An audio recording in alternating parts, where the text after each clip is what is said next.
Hello guys, and welcome back to the channel again. And for today's flight we're going to be using the Piper, the PA-34 Seneca V, as you can see here. And our flight plan is to go from LOWK, where we are now, and head to Salzburg, which is LOWS. So that's about 90 nautical miles, so this is going to be significantly longer distance flight than we usually do. So let's go ahead and get everything set up here. So magnetos on.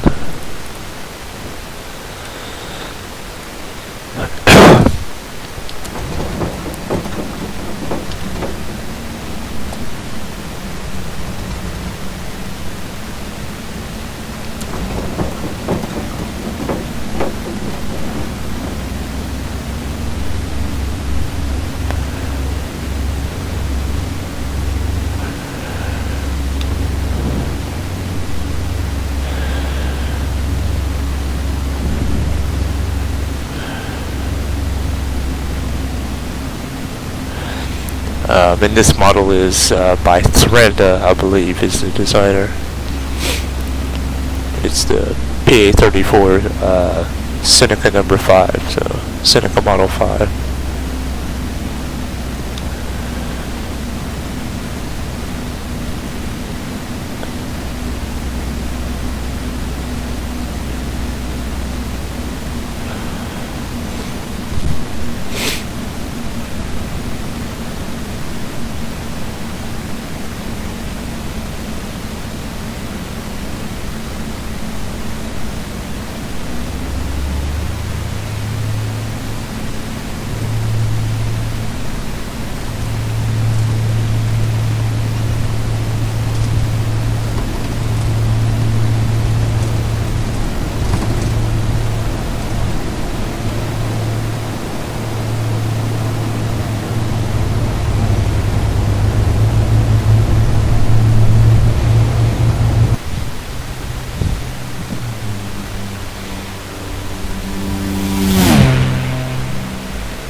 You can go ahead and get into our turn, so we're headed in the right direction here. But that particular airport, Klagenfurt, doesn't really have a runway that perfectly lines up, so either way we would have to make a turn.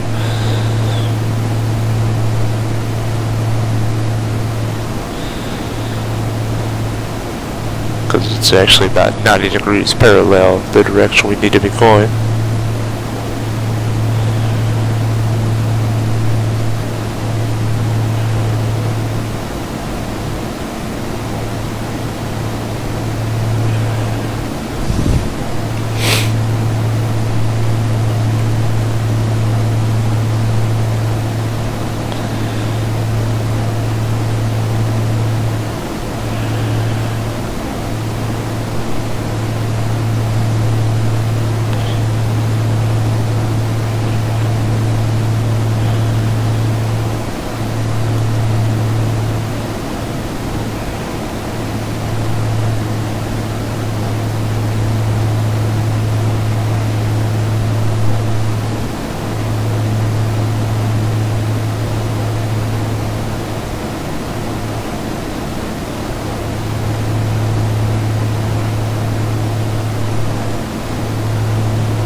trying to recall the number of PA-34 models that are actually available for X-Plane, but there are quite a few. There are some other Senecas, as well as the one that's my favorite, which is the Navajo. But it is a pretty popular model, both in simulation and real world.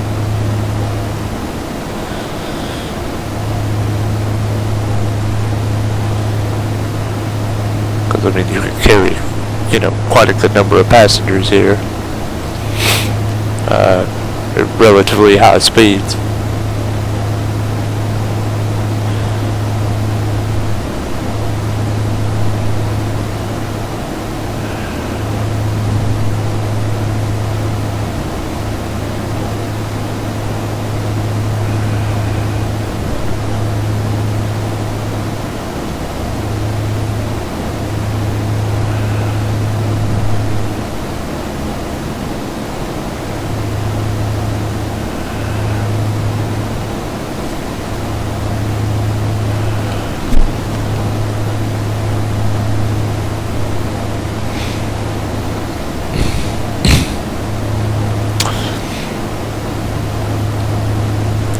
Now, one thing I do like about these models is, compared to some others, they do seem to do a very good job of holding the pitch trim once you set it, and that's sort of across the board with all of the PA-34 variants. So it's not that other models don't do that at all. It's just that this particular model seems to do that exceptionally well. So for, a long distance flight, that's, very handy to have, so you're not constantly trying to fight the aircraft.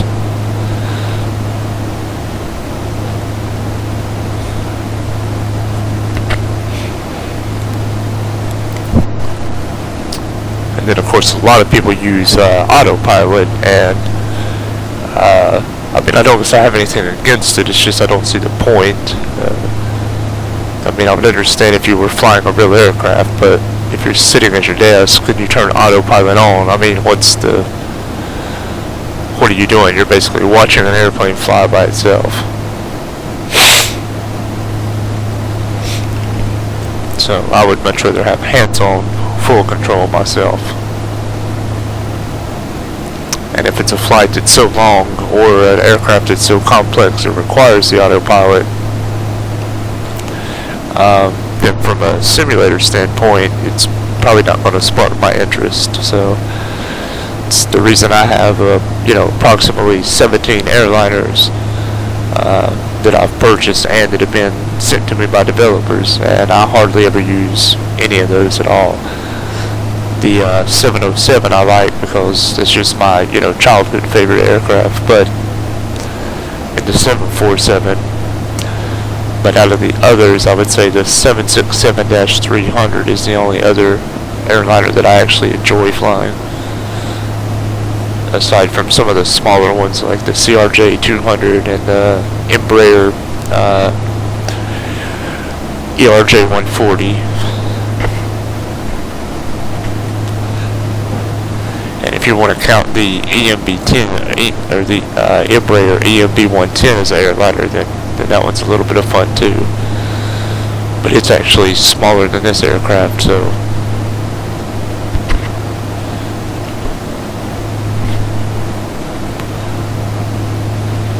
maybe in technical terms you could call it an airliner, but let's say considering it's has a lower overall size than this model I'm in now, to me doesn't necessarily qualify as an airline, because even this is barely could be considered a charter plane, or maybe a connector or commuter flight.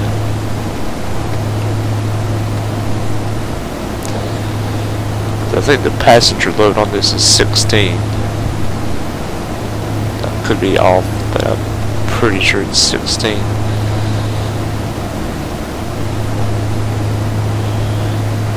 and that's including the pilot, of course. So really 15 passengers.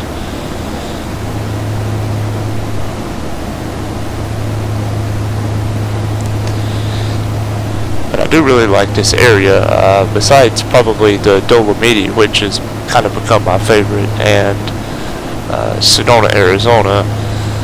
I would say just as a large area, Austria has some of the best flying conditions and the best, geography for especially higher altitude flights. So that's where you have Innsbruck, you have Salzburg, you have Klagenfurt, you have several airports in that location. You have Altenrhein. So yeah, Austria has a lot of good locations.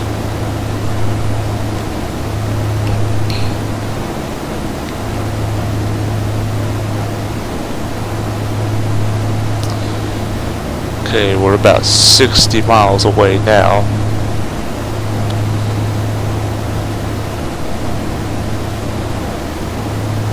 So if we're able to maintain this speed, we should be there in about 20 to 25 minutes. Because there will be one slight detour that I'll have to make, I believe.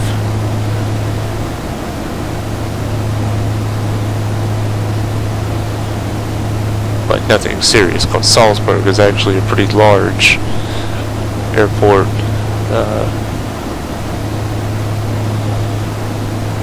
With a fairly long runway, so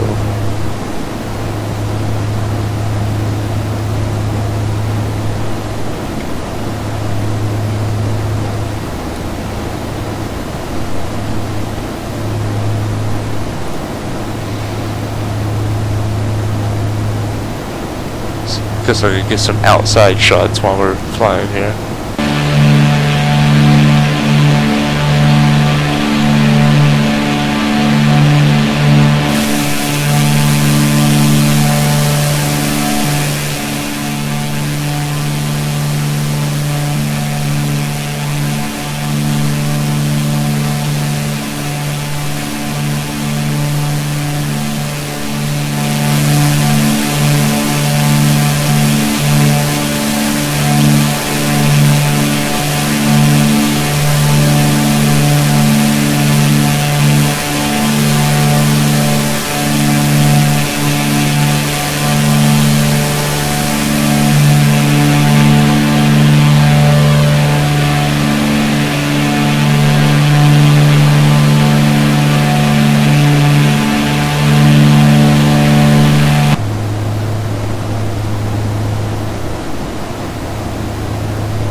So the airport that we left from, LOWK, if you're curious, that is the version 11.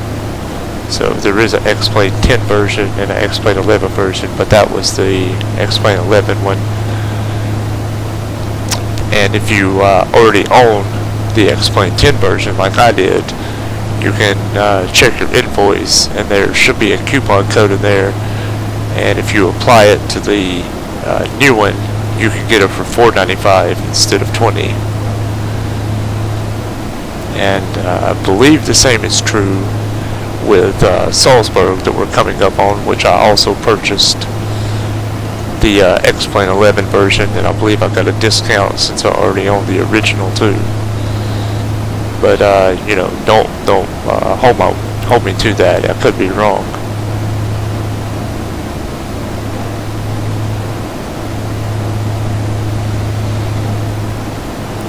But either way, I just really like this area. So any of these connections in Austria, especially anything from Innsbruck to anywhere else. I like that flight.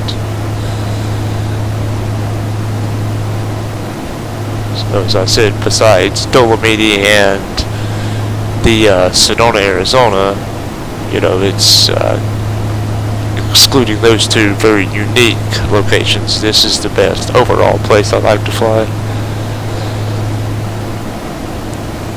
And then I would say a good second place would be Nice, France, which is LFMN, I believe is the code for that.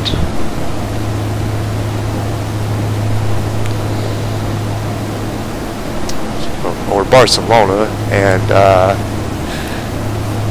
the Costa Brava area.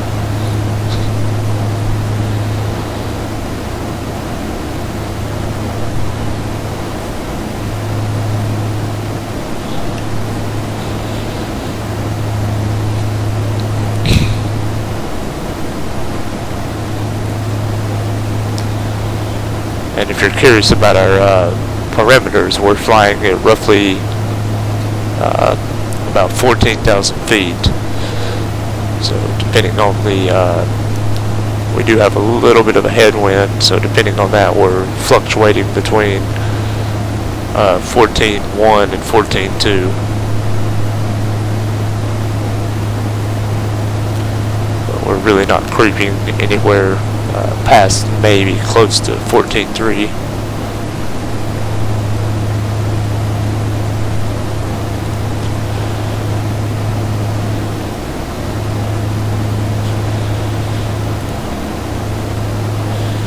But as I was saying, I will have to go a little higher as we get closer to this one mountain range here.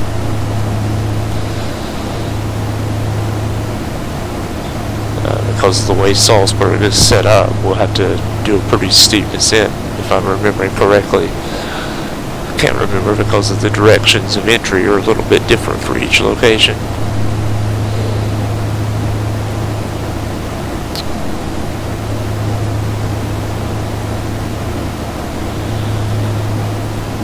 I'm used to, as I mentioned, usually I fly that particular flight between Innsbruck and Salzburg, but I hardly ever fly the Klagenfurt connection to anywhere. It's usually just a routine flight area,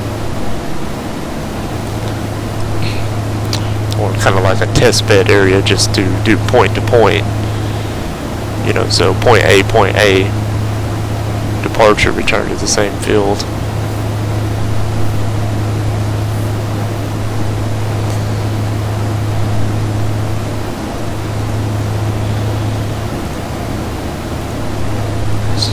Update now, we're about 40 miles out from our destination. Obviously, nautical miles.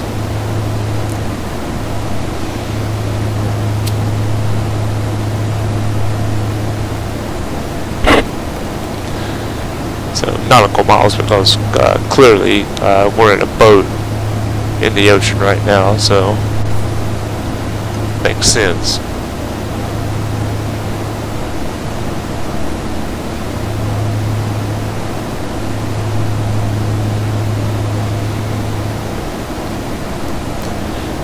And I thought we would have ran into some of the AI aircraft because I have about 6 activated, and usually they're pretty sociopathic. They'll pretty much fly right into your path,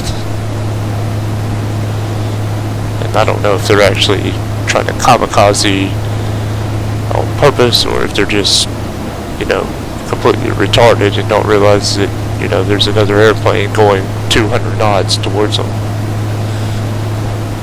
But can't guarantee it. We may still run into them. Like I say, there's about 6 of them in the mix here. But I don't have the GPS tracking with showing other aircraft right now, so I can't really tell where they are. Like I say, we'll know if we do, because they are pretty bold in their psychosis.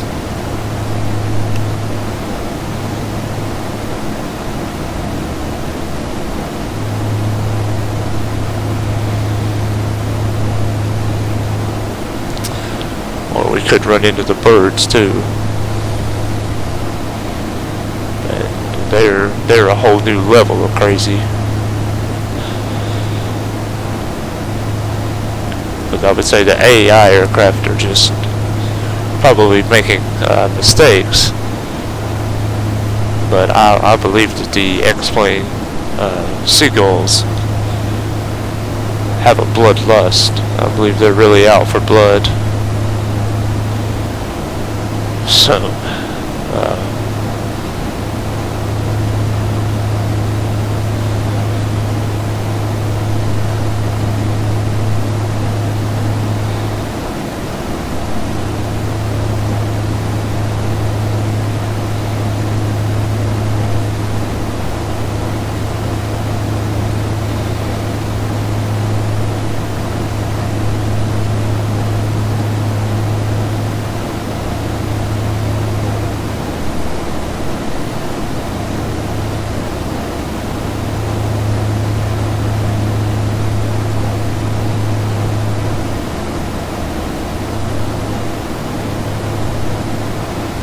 kind of an interesting little psychological trick. If you look at this mountain range, the way some of it is shaped, you can actually see faces, it looks like. Somebody had mentioned that to me before, but I never really paid attention to it till now. But I guess it does kind of look like that.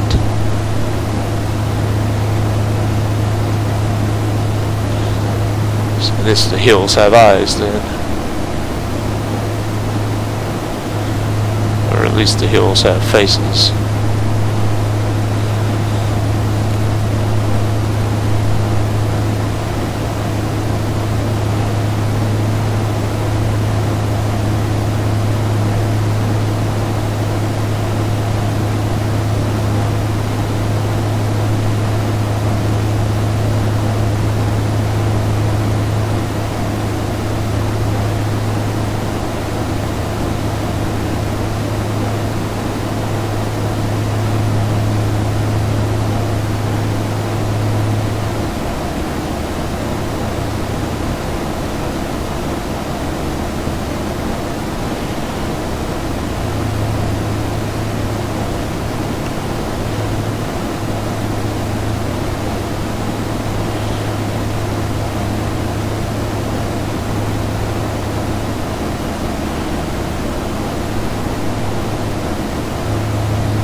Now we're a little over 20 miles out. So we'll actually be able to see it here in a few minutes, I think. So I need to go ahead and start bringing the feathery back and start my descent.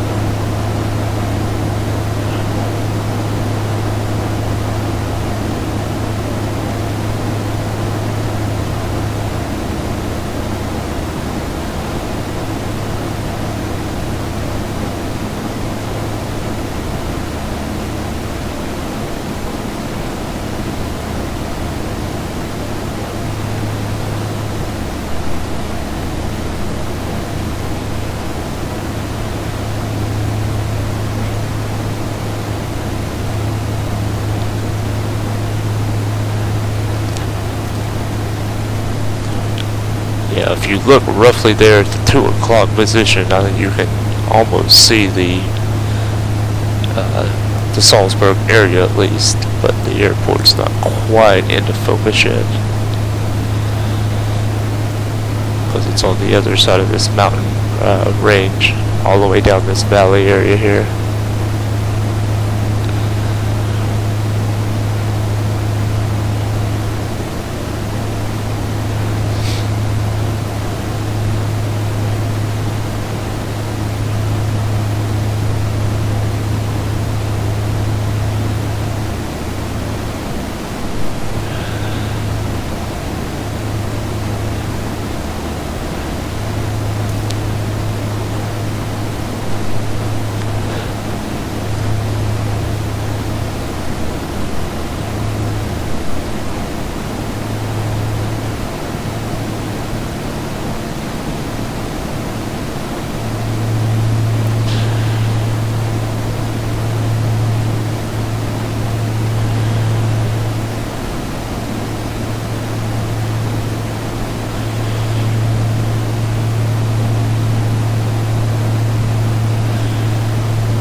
little fast there, but it's about normal for me, really. So.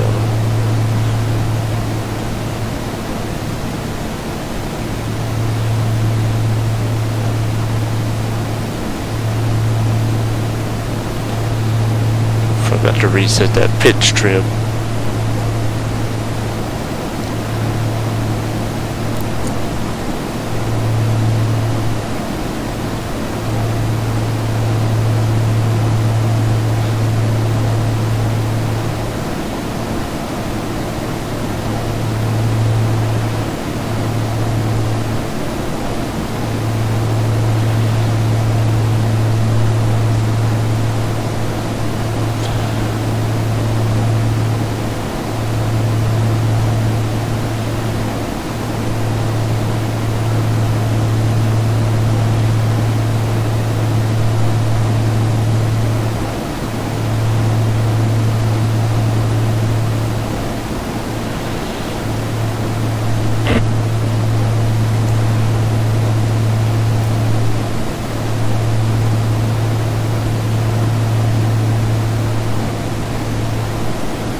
Alright guys, thanks for watching. That wraps up that flight.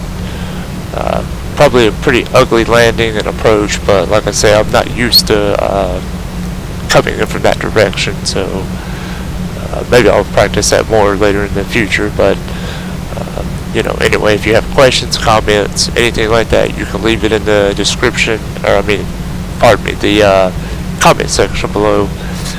And if you want to contact me directly with any of that, you can also email me at msmithflight@gmail.com, or you can look up the msmithflight Facebook groups or my personal page and contact me there if you want to. So thanks for watching, and until next time, I'll see you guys later.